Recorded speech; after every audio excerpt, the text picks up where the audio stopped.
ना। ओम शांति।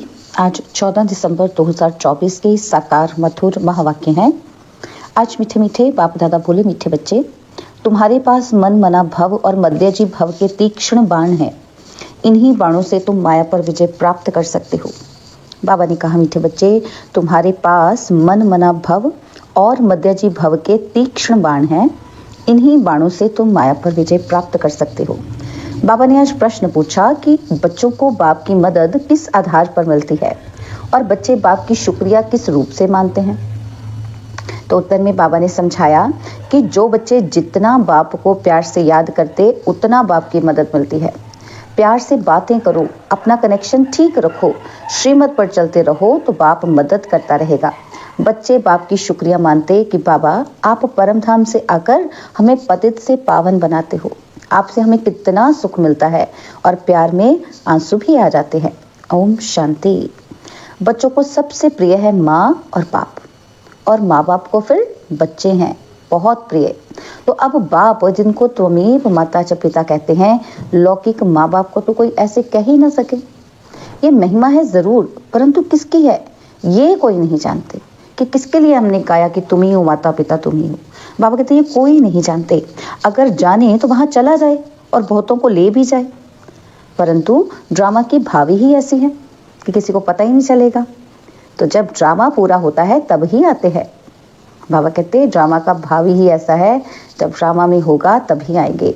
आगे मूवी नाटक होते थे ना, तो जब नाटक पूरा होता था तो सभी एक्टर्स स्टेज पर खड़े हो जाते थे। तो यह भी बेहद का बड़ा नाटक है। तो यहाँ भी सारा बच्चों की बुद्धि में आना चाहिए। ये सत्युग, त्रेता, द्वापर, कलयुग, तो ये सारी सृष्टि का चक्र है।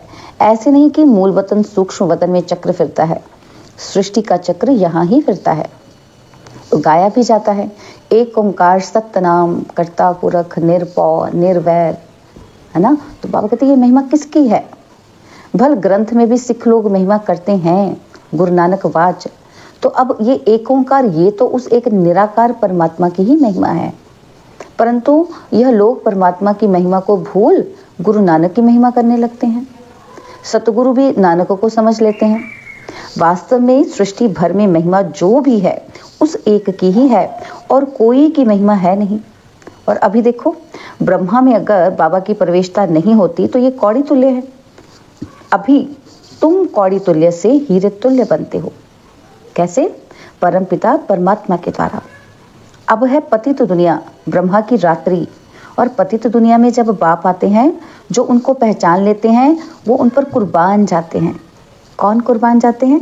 बच्चे, जिन्होंने बाप को पहचान लिया। तो बाबा कहते आज की दुनिया में तो बच्चे भी धुंधकारी बन पड़ते हैं।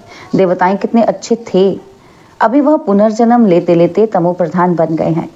सन्यासी भी पहले बहुत अच्छे थे, पवित्र थे, भारत को मदद देते थे। भारत में अगर पवित्रता ना होती तो काम चिता पर जल जाए। सत्युग में काम कटारी होती ही नहीं। इस कलयुग में सब काम चिता के कांटों पर बैठे हुए हैं। सत्युग में तो ऐसे नहीं कहेंगे, वहां ये पॉइजन होता ही नहीं। कहते हैं ना, अमृत छोड़ विष काहे को खाए। विकारी को ही पतित कहा जाता है। आजकल मनुष्य तो देखो 10-12 बच्चे पैदा करते रहते हैं, कोई कायदा ही नहीं रहा है। सत्युग में जब बच्चा पैदा होता है तो पहले से ही साक्षात्कार होता है।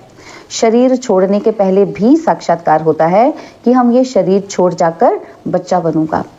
और एक ही बच्चा होता है, जास्ती नहीं, लामुजीब चलता है। वृद्धि तो होनी है जरूर, परंतु वहां विकार होता नहीं। बहुत पूछते हैं तब वहां पैदाइश कैसे होती है ना। तो बाबा कहते हैं अगर वहां लॉ नहीं होता तो तब पूछते हैं कि पैदाइश कैसे होगी। तो बोलना चाहिए वहां योग बल से सब काम होता है। योग बल से ही हम सृष्टि की राजाई लेते हैं, और बाहुबल से सृष्टि की राजाई नहीं मिल सकती। बाबा ने समझाया है अगर क्रिश्चियन लोग आपस में मिल जाएं तो सारी सृष्टि का राज्य ले सकते हैं, परंतु आपस में मिलेंगे नहीं, लॉ नहीं कहता।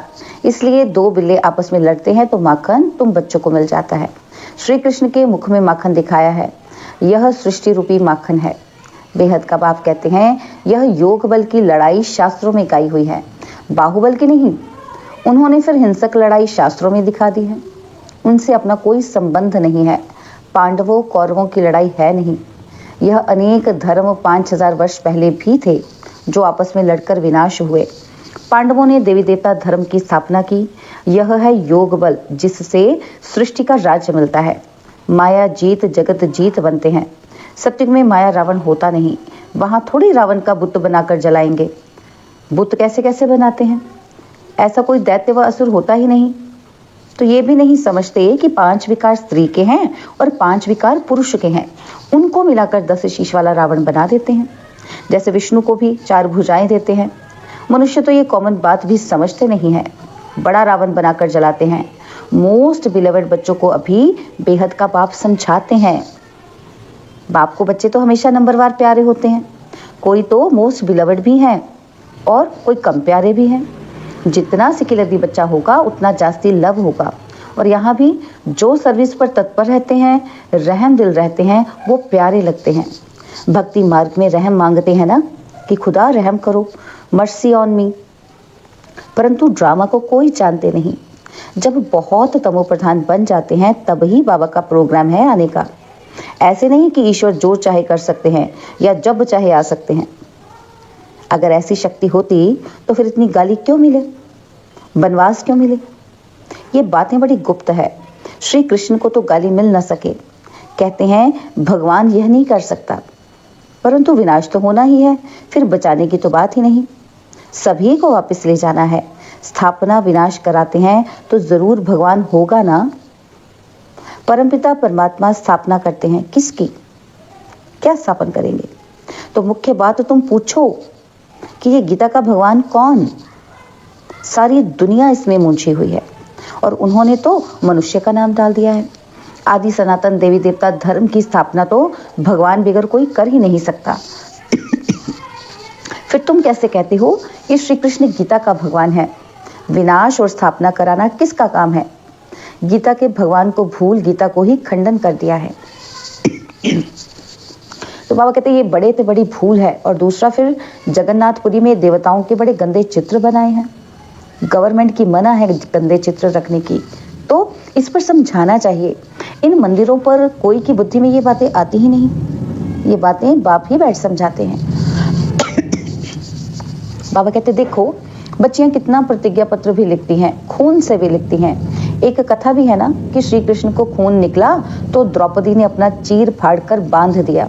ये है लव। बाबा कहते यही लव है ना। और तुम्हारा लव है शिव बाबा के साथ। इनका किसका? ब्रह्मा का। बाबा कहते ब्रह्मा का खून निकल सकता है, इनको दुख हो सकता है, लेकिन शिव बाबा को कभी दुख नहीं हो सकता, क्योंकि उनको अपना शरीर तो है ही नहीं। श्री कृष्ण को अगर कुछ लगे तो दुख होगा ना, तो उनको फिर परमात्मा कैसे कह सकते? बाबा कहते मैं तो दुख सुख से न्यारा हूं। हाँ, बच्चों को आकर सदा सुखी बनाता हूं। सदा शिव गाया जाता है। सदा शिव सुख देने वाला कहते हैं मेरे मीठे मीठे सिकिलदे बच्चे जो सपूत हैं, धारणा कर ज्ञान धारण कर पवित्र रहते हैं, सच्चे योगी हैं और ज्ञानी रहते हैं, वो मुझे प्यारे लगते हैं। और लौकिक बाप के पास भी कोई अच्छे कोई बुरे बच्चे होते हैं। कोई कुल को कलंक लगाने वाले भी निकल पड़ते हैं और बहुत गंदे बन जाते हैं। तो यहाँ भी ऐसे हैं। आश्चर्यवंत बच्चा बनंती सुनंती कथंती फिर फारकती देवंती। इसलिए ही निश्चय पत्र लिखवाया जाता है, तो वह लिखत फिर सामने दी जाएगी। ब्लड से भी लिख कर देते हैं, ब्लड से लिखकर प्रतिज्ञा करते हैं। आजकल तो कसम भी उठवाते हैं, परंतु वह है झूठा कसम। ईश्वर को हाजिर नाजिर जानना अर्थात यह भी ईश्वर है और मैं भी ईश्वर कसम उठाता हूँ। तो बाप कहते हैं अभी तुम प्रैक्टिकल में हाजिर नाजिर जानते हो। बाबा इन आंखों रूपी खिड़कियों से देखते हैं। यह पराया शरीर है, लोन पर लिया है। बाबा किराएदार है। मकान को काम में लाया जाता है ना, तो बाबा कहते हैं मैं ये तन काम में लाता हूँ। बाबा इन खिड़कियों से देखते हैं कि हाजिर नाजिर हैं। आत्मा जरूर ऑर्गन्स से ही काम लेगी ना, तो मैं आया हूं तो जरूर सुनाऊंगा ना। ऑर्गन्स यूज करते हैं तो जरूर किराया भी देना पड़ेगा। तो तुम बच्चे इस समय नर्क को स्वर्ग बनाने वाले हो। तुम रोशनी देने वाले, जागृत करने वाले हो। और तो तुम सब कुंभकर्ण की नींद में सोए पड़े हैं। बाकी सब क्या कर रहे हैं? कुंभकर्ण की नींद में सोए पड़े हैं। तुम माताएं जगाती हो, स्वर्ग का मालिक बनाती हो। इसमें मेजॉरिटी माताओं की है, इसलिए वंदे मातरम कहा जाता है। भीष्म पितामह आदि को भी तुमने ही बाण मारे हैं। मन मना भव मध्याजी भव का बाण कितना सहज है। इन्हीं बाणों से तुम माया पर भी जीत पा लेते हो। तुम्हें एक बाप की याद, एक की श्रीमत पर ही चलना है। बाप तुम्हें ऐसे श्रेष्ठ कर्म सिखलाते हैं जो 21 जन्म कभी कर्म कूटने की दरकार ही ना पड़े। तुम एवर हेल्दी एवर वेल्दी बनते हो। अनेक बार तुम स्वर्ग के मालिक बने हो, राज्य लिया और फिर गवाया है। तुम ब्राह्मण कुलभूषण ही हीरो हीरोइन का पार्ट बजाते हो। ड्रामा में सबसे ऊंच पार्ट तुम बच्चों का है। तो ऐसे ऊंच बनाने वाले बाप के साथ बहुत लव चाहिए। बाबा आप कमाल करते हो, ना मन न चित्त हमको थोड़े पता है कि हम सो नारायण थे। बाबा कहते हैं तुम सो नारायण अथवा सो लक्ष्मी देवी देवता थे और फिर पुनर्जन्म लेते लेते असुर बन गए हो। अभी फिर पुरुषार्थ कर वर्षा पाओ। जितना जो पुरुषार्थ करते हैं साक्षात्कार होता रहता है। राजयोग एक बाप ने ही सिखलाया था। सच्चा सच्चा सहज राजयोग तो तुम अभी सिखला सकते हो। तुम्हारा फर्ज है बाप का परिचय सबको देना।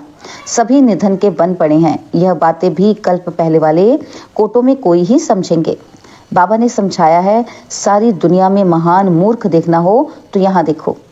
बाप जिनसे 21 जन्म का वर्षा मिलता उनको भी फारकती दे देते हैं। यह भी ड्रामा में नूंद है। अभी तुम स्वयं ईश्वर की औलाद हो और फिर देवता क्षत्रिय वैश्य शूद्र की औलाद बनेंगे। अभी आसुरी औलाद से ईश्वरीय संतान बने हो। बाबा परम धाम से आकर पतित से पावन बनाते हैं तो कितना शुक्रिया मानना चाहिए। भक्ति मार्ग में भी शुक्रिया करते रहते हैं, दुख में थोड़ी शुक्रिया मानेंगे। अभी तुमको कितना सुख मिलता है तो बहुत लव होना चाहिए। हम बाप से प्यार से बातें करेंगे तो क्यों नहीं सुनेंगे। कनेक्शन है ना। रात को उठकर बाबा से बातें करनी चाहिए। बाबा अपना अनुभव बतलाते रहते हैं। कौन से? ब्रह्मा बाबा। बाबा कहते हैं मैं बहुत याद करता हूँ। बाबा की याद में आंसू भी आ जाते हैं। हम क्या थे और बाबा ने क्या बना दिया। तत्वम। तो बाबा कहते तुम भी वह बनते हो। योग में रहने वालों को बाबा मदद भी देते हैं। आप ही आंख खुल जाएगी, खटिया हिल जाएगी। बाबा बहुतों को उठाते हैं तो बेहद का बाप कितना रहम करते हैं। तुम यहाँ क्यों आए हो? क्यों आए हो तुम यहाँ?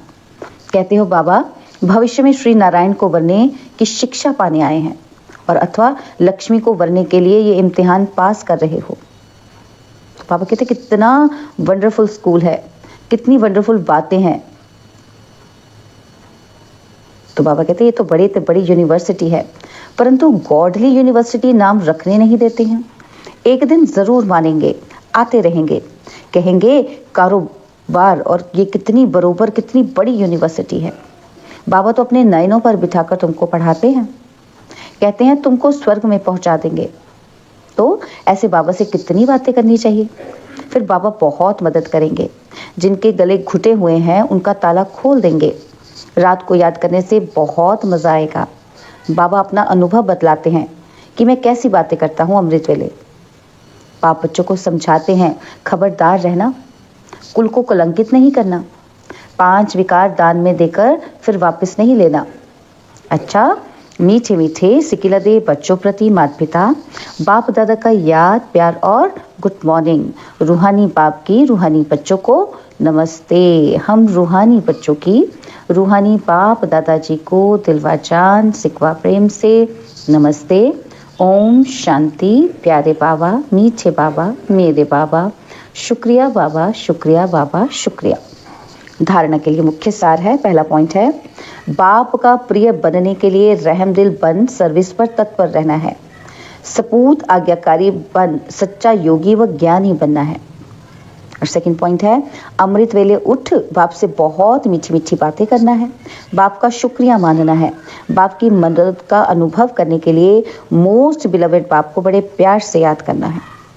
बाबा ने आज हमें वरदान दिया, सदा उमंग उत्साह में रह, मन से खुशी के गीत गाने वाले अविनाशी खुश नसीब भव। सदा उमंग उत्साह में रह, मन से खुशी के गीत गाने वाले अविनाशी खुश नसीब भव।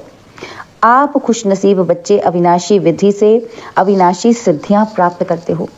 आपके मन से सदा वाह वाह की खुशी के गीत बजते रहते हैं।